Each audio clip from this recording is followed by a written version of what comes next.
Hello everyone, welcome back to Kanen Coffee. Here we have this beautiful VBM Espresso machine. Now for this machine we just had to replace basically all the O-rings from the steam valve as it was leaking. We also did a tune-up replacing the gasket of this machine. As you can see, this one is just not stretchable anymore. It just basically disintegrates, and the screen was extremely dirty.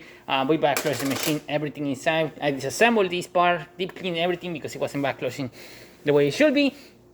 We just backflush, descale the machine, clean it completely. So yeah, did a lot of work to it. So starting with one shot of espresso, we're gonna test it out. Hopefully I pick up the right ground size of this machine, otherwise we see drip coffee or coffee barely dripping. And I might have tampered too hard or put too much coffee into it. This is a single one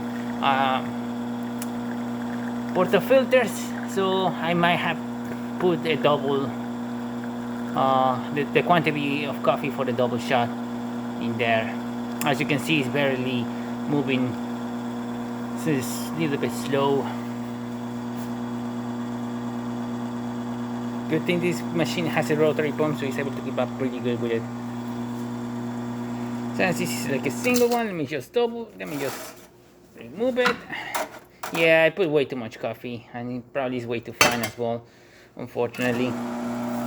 But as you can see, steady water flow coming out of the group head, nice and beautiful. Now for the steam.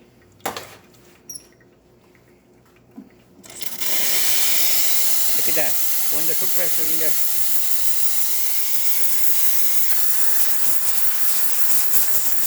Excellent temperature as well, as it's starting to burn my hand.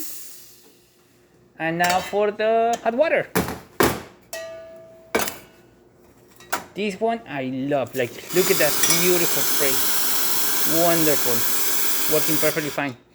And there you have it, VBM working once again. So thank you so much for repairing my Kanen Coffee. Please subscribe to our channel for more content every day, and thanks for watching.